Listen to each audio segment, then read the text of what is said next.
আমি যখন এই কিউট মিনি ব্যাগের ভিডিওটা তোমাদের সাথে শেয়ার করেছিলাম, তোমরা আমাকে এই টিউটোরিয়াল ভিডিও বানানোর জন্য রিকোয়েস্ট করেছিলে। তো শরীরটা খারাপ থাকায় আমি এতদিন সেটা বানাতে পারিনি, আজ সেটা আমি তোমাদের সাথে শেয়ার করছি।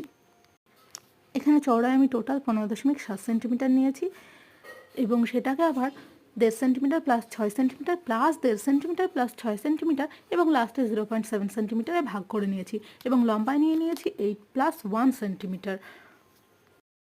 এরপর ক্রস দেওয়া যে পোর্শনগুলো ছিল সেগুলোকে কেটে আমরা বাদ দিয়ে দেব এবং প্রতিটা দাগ আমরা ভাঁজ করে নেব, যাতে ব্যাগের যে ভাঁজগুলো হয় সেগুলো স্পষ্ট হয়। 0.7 সেন্টিমিটারটা যে এক্সট্রা নিয়েছিলাম সেখানে গ্লু দিয়ে অপর দিকের সাথে আমরা জুড়ে দেবো। এভাবে জুড়ে দিলে ব্যাগের যে জোড়ার দাগ সেটা বোঝাই যাবে না। একইভাবে নিচের দিকটাও আমরা এভাবে গ্লু করে নেব। এরপর ব্যাগটা কিছুটা এরকম দেখতে লাগবে। তারপর কালার পেপার থেকে দুটো সমান মাপের স্ট্রিপস কেটে নিয়ে সেগুলোর একই সাইডে গ্লু দিয়ে আমরা ব্যাগের দুটো সাইডে লাগিয়ে দেব। ফলে ব্যাগের দুটো ফিতেও রেডি হয়ে গেল। এরপর ব্যাগটা তোমরা এভাবেও রেখে দিতে পারো বা কোনো কিছু লিখে বা ডিজাইন করে কাউকে গিফট করে দিতে পারো। ফলে গিফট যাকে করবে সে গিফটের সাথে সাথে এই ব্যাগটিও রেখে দিতে বাধ্য হবে, কারণ ব্যাগগুলো এতটাই কিউট।